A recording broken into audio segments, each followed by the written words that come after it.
झारखंड विधानसभा का मानसून सत्र शुरू हो गया है। सत्र को लेकर मंत्री मिथिलेश ठाकुर ने कहा है कि विपक्ष सकारात्मक तरीके से जो भी मुद्दे उठाएगी उसका जवाब सरकार देगी, लेकिन विपक्ष बेवजह के मुद्दों पर सदन को बाधित करना चाहती है। वहीं श्रम मंत्री सत्यानंद भोक्ता ने कहा कि सत्र को बाद में रोजगार के मुद्दे पर काम करना होगा और वहीं रिक्त पदों पर बहाली को लेकर माले विधायक सदन के बाहर धरने पर बैठ गए, जबकि विधायक अमित मंडल ने कहा कि राजनीति का फायदा लेने के लिए उर्दू को स्थानीय भाषा के तौर पर इस्तेमाल किया गया है। विपक्ष के रूप में जो राज्य के हित में जो भी मुद्दे विपक्ष उठाएंगे उसका पूरी तरह से उन्हें आश्वस्त किया जाएगा और पूरी तरह से उसका जवाब दिया जाएगा।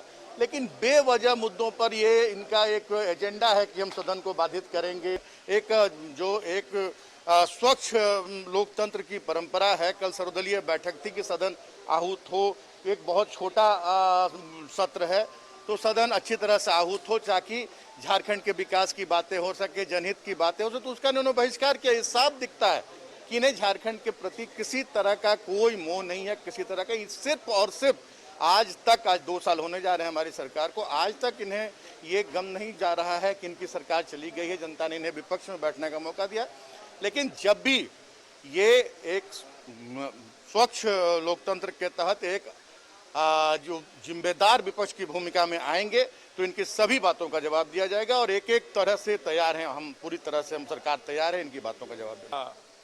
औपचारिकताएं पूरा होंगी, शोक प्रकट होगा, उसके बाद बंद हो जाएगा। जो भी सदन चलेगा सोमवार से ही चलेगा।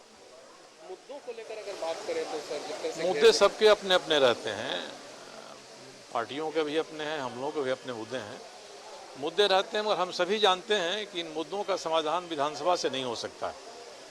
अब जिन मुद्दों का समाधान विधानसभा के सत्र की कार्यवाही के अनुरूप नहीं हो सकता है, उनको उठाने का मतलब है कि हम जनता में एक संदेश देना चाहते हैं।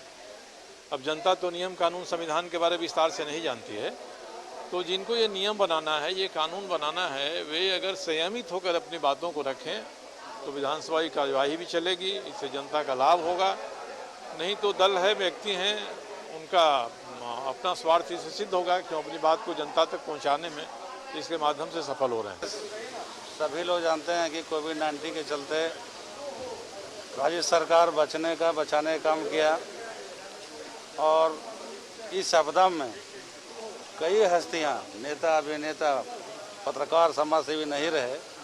तो कोविड काल में तो पूरा अस्त व्यस्त, पूरा देश, पूरा प्रदेश रहा और अब हम लोग अनलॉक की ओर बढ़ रहे हैं और धीरे धीरे सामान्य स्थिति हुआ है। थोड़ा हल्का चल रहा है कि तीसरा लहर का कुछ असर होने वाला है, लेकिन भोला बाबा का नगरी है, उम्मीद नहीं है कि कुछ यहाँ होगा। जितना आपको निजी कंपनियां हैं, जिला स्तर पर हो, राज्य स्तर पर हो, उसमें 75% स्थानीय लोगों को रोजगार से जोड़ा जाएगा। 30,000 रुपये तक ना, 40,000 तक। और कुछ हरियाणा का प्रोजेक्ट हम लोग उसमें जोड़े हैं, कुछ राजस्थान का जोड़े हैं। सब मिला जुला हर स्टेट का होमवर्क करके हम लोग बनाए हैं। ज्वलंत मुद्दा है जो राज्य का है वो है नई नियुक्ति नियमावली। आप अगर नई नियुक्ति नियमावली को देखेंगे उसमें घोर त्रुटियां हैं।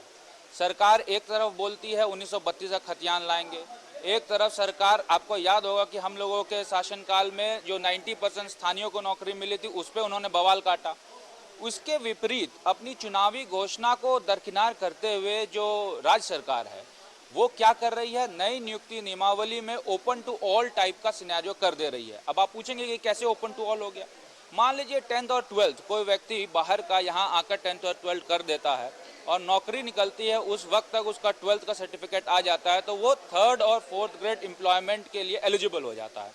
तो और उसके विपरीत अनारक्षित वर्ग के खतियानधारी, मैं फिर से रिपीट करूंगा, अनारक्षित वर्ग के खतियानधारी अगर मान लीजिए कोई कारणवश बाहर से अपनी पढ़ाई करते हैं, 10th और 12th करते हैं, तो उनको 3rd और 4th ग्रेड एम्प्लॉयमेंट में स्थानीयता का लाभ नहीं मिल पाएगा। ये सबसे बड़ा घोर त्रुटि जो नियमावली में है, पता नहीं कैसे नियमावली बनता है, मुझे नहीं समझ में आता। को समर्थन पूरे राज्य के जनता ने दिया था रघुवर सरकार के खिलाफ, इसलिए दिया था कि रघुवर सरकार में जल जंगल जमीन के साथ सबसे ज्यादा परेशान थे तो युवा, अनुबंध कर्मी और रोजगार से जो है वो लोग परेशान थे। लेकिन ये सरकार 1.5 साल बीत गए हैं लेकिन अभी तक रोजगार के क्षेत्र में दरवाजे नियुक्ति वर्ष सरकार ने घोषणा कर चुका है, लेकिन दरवाजे खोलने की तो बात तो छोड़ दीजिए, खिड़कियां